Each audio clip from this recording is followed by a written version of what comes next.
Welcome to round two, and we are with Shelee Clark from Hardin County Schools, who will be sharing about a winning model for MTSS. So, Shelee, I'll turn it over to you and welcome. Thank you, Shelee, for sharing. Thank you, Jenny.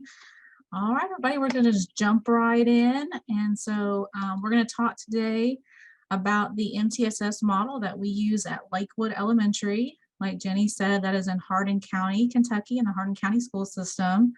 I've been principal at Lakewood Elementary. I'm in my 12th year as principal here. And if you need to contact me or have any questions after the presentation today, you can feel free to email me or send me a tweet on Twitter at Shelee_Clark.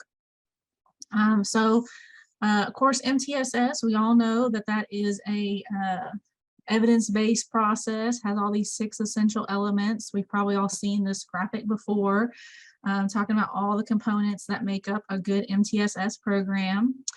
And so when we were thinking about how we're going to meet all those needs, having all 6 parts of that, we decided to create win time. So it is our MTSS support system here at Lakewood Elementary, and we're going to get into the history of how we created it and how we use it at our school. So the reason why we created win time, which I will not take credit for the name of it, it actually was something I heard about from Dr. Amy Allen, who's in Glasgow Independent Schools. I was at an EdCamp for principals about 8 or 9 years ago. And I went to a session that Dr. Allen was presenting on how her school at that time did what we used to call KSI. And she presented this notion of what I need or win time. It kind of came at a very timely moment. I had just had to fill in as a substitute, which I'm sure we're all accustomed to doing that these days with a shortage of substitutes, but I'd had to sub in a 2nd grade class for a couple weeks due to a sub shortage and a teacher that was on maternity leave. And all these kids kept getting pulled out of my class right when I was getting ready to start instruction, like core instruction. And they were all getting pulled out to get their interventions or their resource time or whatever it may be. And so when I heard Dr. Allen's presentation on win time, it just kind of fit my need at that moment. So I came back in that very next school year, we implemented win time. We did it because it was an integrated school-wide approach that everyone has ownership with. So we all work together to make sure that win time helps us out. We had to have a common belief system, and that's part of our vision statement here at Lakewood is lead, learn, roar. And part of that is that we do believe that all students can grow and learn. One of our goals with win time was to protect instructional time for most of our learners, to guarantee that interventions and enrichment have a protected time in the schedule, and to maximize the use of staff throughout the day to help provide those interventions and enrichment. So when we started creating the schedule, we created blocks of time for related arts and music, art, PE, and then we also created blocks of time for win for each grade level. And you're going to see a sample schedule here in just a second to see what that looks like. Then we put in those special ed co-teach times and resource minutes. Then we created core instruction times, and then last we added in lunches and recesses. So when we're creating the master schedule each summer, it looks something like this. Our school day here starts at 8:25 and ends at 3:15. And we do morning meeting here. We have that as part of our social emotional learning program. So that's a protected time. It's 20 minutes every morning. So then once that was over, we did 45-minute blocks of time throughout the day and made sure that everyone had a win time, which we highlight green, that everyone, of course, had their related arts time or the teacher's planning, and that's highlighted blue, and then worked around that to make sure that we had co-teach classes and whole group instruction for reading, math, and all that kind of jazz. So in social studies, reading, writing, all the different subject areas. And then lastly, added in, make sure everybody had a recess time and a lunch time. So the schedule does really kind of revolve around making sure that everyone has that protected time every day for interventions and enrichment. After that, we decided to look at staffing, like who can help with each of those time blocks. And so we have here listed who helps with each grade level band. 4th and 5th grade actually share their win time. So they have that together, which gives them a total of 6 classroom teachers, 2 special ed teachers. Currently, we are able with ESSER funds to have interventionists or support staff for every subject area, but that has not always been the case. When we first started this process, we only had 1 extra person in our building to help with interventions, and we paid that person from Title I money, and that person helped specifically with reading. So that left math and writing and everything else to the classroom teachers, but we utilized the people we had and made the best of it. Right now, we just have that flexibility and that luxury of having some extra people with our ESSER funds. But also the 4th and 5th grade, our related arts teachers had an extra time of the day where they didn't need those. So we have them provide enrichment opportunities for 4th and 5th grade during win time. Art, music, and PE help with that. We do have a gifted talented teacher at our school 2 days a week that provides her GT pull-out program at that time. And then we also have an instructional assistant that helps with that grade level band. And you can kind of see that same pattern happens with each of the other grades. There's less people helping because obviously there's less kids. 4th and 5th grade together, you've got about 120, 130 kids at our school, but every other grade, you're just talking about 70 to 80 kids. So each of those people have people assigned to help them during their win time. When it comes to scheduling within a grade level or within a classroom, we do have the expectation that teachers have their win time lesson plans in our shared lesson plan folder on Google Drive every week. And that it has to have the group for all assigned adults, the names of the students in that group, the amount of time they spend in that group, and then the content focus for the group or their learning targets. So when it says the time limit for students, as you guys know, there's some kiddos who are in intervention for multiple subjects, right? They're in reading, they're in math, they're in written expression, they're in behavior, they're in speech and language. There's all those different things. And so we did have to split the time, that 45-minute block, in half. So we give them 22 minutes and 22 minutes with a 1-minute transition so that throughout the week, they can try to get to all the different subjects they need for Tier 2 and Tier 3 win time or MTSS instruction. So this is like a sample of one teacher's lesson plans for the week. So she just has the names of all the people up here. Of course, she has her learning target for her group, and then this teacher's also in the room, so she has her learning target up there, and that just tells everybody where they're going for Monday, and then she makes a different slide for Tuesday, et cetera, et cetera. So she just pops that up there so everybody knows where they're going each day of the week and what their focus is. We also have one up here that somebody, they like Google Docs better. Very flexible with whatever works for you, works for me, as long as it meets all those requirements. This one has the names of who's going where and what times, and then they put their learning targets down here at the bottom of the page. And then this is a grade level example where, this is that 4th and 5th grade combined. And so they have a Monday, Wednesday schedule, a Tuesday, Thursday schedule. They have people going all different places. And then they also have their learning targets over here, and they just change that out on a weekly basis, change those learning targets out. They keep that same document going and just change names around as needed. And if I ever need to go back to see what was on there before, I can always go to file version history to see what they were doing 3 weeks ago if I needed to. So that they don't have to create a new document every week, but they use that and just make it a living document between the 4th and 5th grade. So that's how we have that expectation for lesson plans and making sure that all the kids have a space to go and a person to work with during that time. Any questions about scheduling, pop them in the chat room or unmute before we move on to staff roles and expectations. All right. So who helps with when and how? We also set up expectations of what everybody is supposed to be doing during win time. We go over this slideshow, and this is almost exactly the slideshow I use with the staff every year. We just tweak it a little bit. And we talk about what are the expectations during win time. We have this as one of our first PLCs of the school year, just to make sure we're maximizing the use of this time. And this tells exactly what classroom teachers are supposed to be doing, what SPED teachers, administration, those support teachers, everybody's got a role. So the classroom teachers should be using that time to reteach or enrich students. Now, this is while right now we have those lovely ESSER funded people to provide those interventions.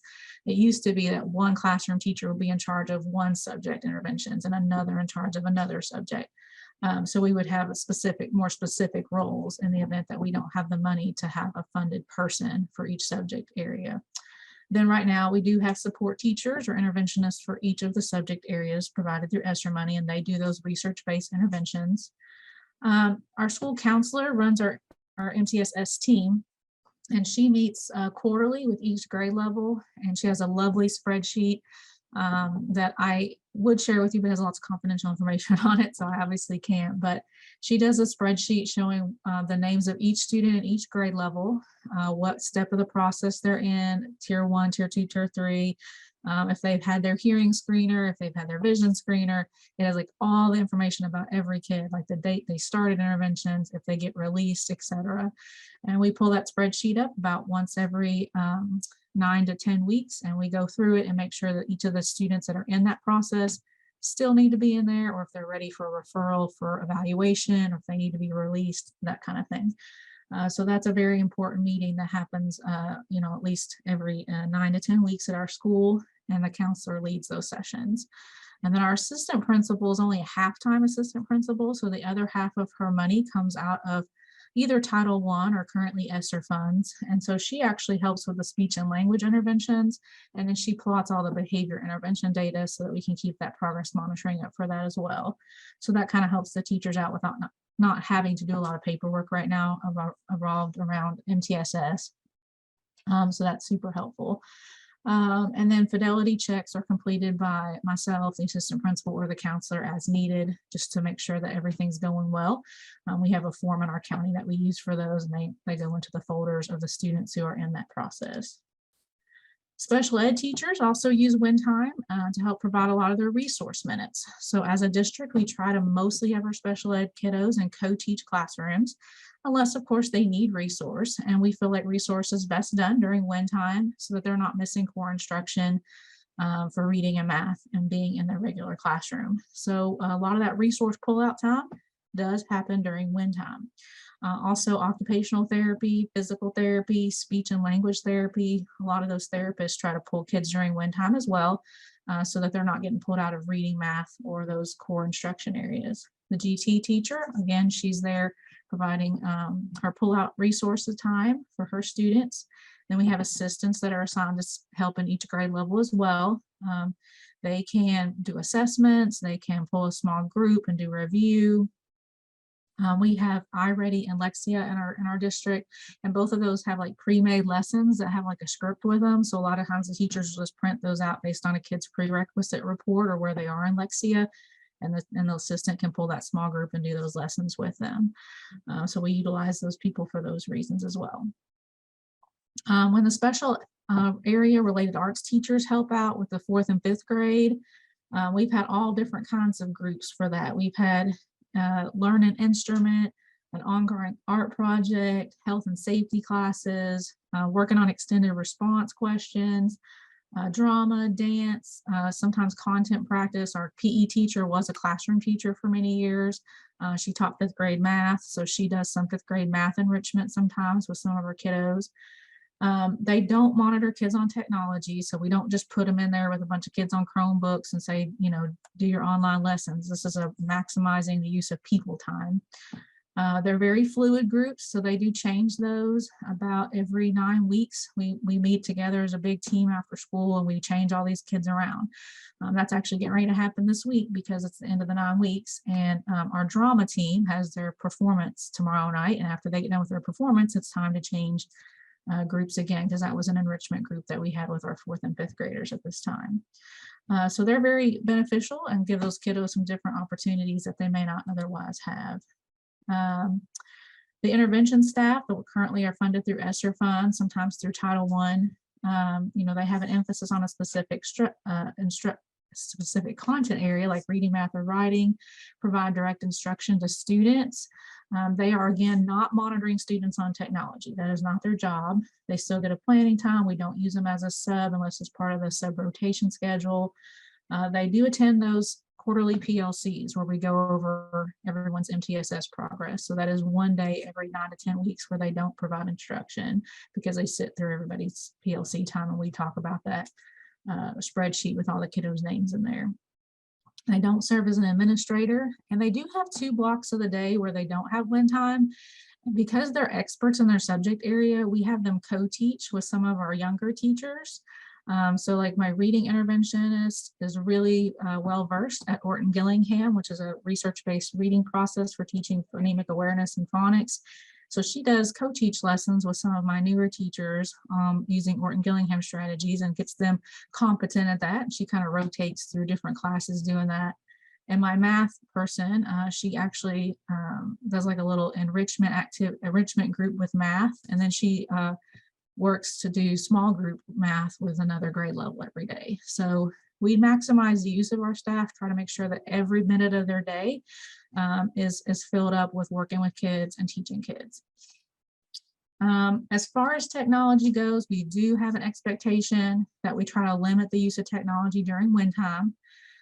Generally on Fridays, if I walk through the building during win time, I will see groups of students on their computer doing our iReady learning path program. And that's because the teachers use that time to do their literacy assessments or their SNAP assessments. And so I've given them the permission to say, you know, during win time on this day, you can keep kids at their seat while you pull a kid at a time to do those assessments, because it does give them something to do while the teacher's doing those assessments during win time. But otherwise, technology should just be used as an enhancement or an enrichment. And so we talk about different ways to do that, like Pebble Go and Google Classroom and playing a game on Kahoot as a review, those sort of things. Because our main goal is to have that direct instruction. We feel like this is an opportunity for kids to get to work with people as much as possible. And they should be in small groups based on their iReady results, their prerequisite report on daily classroom exit slips. So we just want to maximize that use of teachers working with kids and not having them looking at a screen that whole time. So some data and feedback, just kind of give you some numbers, because you're like, well, that's all sound lovely. Like, how has it helped your school? So last year, when I looked at the spreadsheets for last year, from beginning of the year to the end of the year, a total of 119 students at some point or another were served in the MTSS process. That does not mean we had 119 in there all the time. Generally, we have about 60 kids at a time in MTSS. So that probably was like, you know, at 9 weeks at a time, there would any given time, there'd be 50 to 60 kids receiving MTSS as interventions. But throughout the course of the year, kids enter it, they exit it based on our screeners and that sort of thing. And some of them could be academic or they could be behavior. There's a lot of different, obviously, things happening. Just for context, we have about 475 students at our school. So it was a little high last year, but I think that was probably due to, of course, the pandemic and having some extra kids that had been a little bit behind and below that 18th percentile that we use to qualify kiddos for MTSS in different subject areas. And we did have a lot of kids in speech and language interventions last couple of years too. So I think that's definitely increased our numbers as well. But by the end of the year, 59 students had been released from MTSS altogether, and 16 students have been tested for special education and qualified. So those are kind of our numbers for last year. So far this year, we just got done taking our winter diagnostic, and our math interventionist had an average of 22-point gain on iReady scores with all the students that she was working with. And our reading interventionist had an average of 44 points per student growth on iReady. So the work they do with kids has been invaluable, and we're seeing those gains happen with our students. Then I also asked just for some, feedback from teachers, like, what do you like about win time? If you had to tell me what your favorite thing about it was, this is kind of what they had to say about it. They like that they have a dedicated time to provide interventions and enrichment, that their students are not missing core content to be pulled out of class, that every student receives something during win time, whether it be intervention, reteaching, or enrichment. That their special ed students can receive their resource minutes and not miss core instruction. That they're trying their best to make it data driven, using exit slips or prerequisite reports from iReady or comprehension checks to make sure that they determine groupings that are appropriate. And they feel like there's a shared responsibility as a team, that each team can focus on specific content areas and that sort of thing. So that was some of the feedback that they gave when asked about win time. Does anybody have any questions? I think that is the last slide show, the last slide in there. Yeah. Any questions?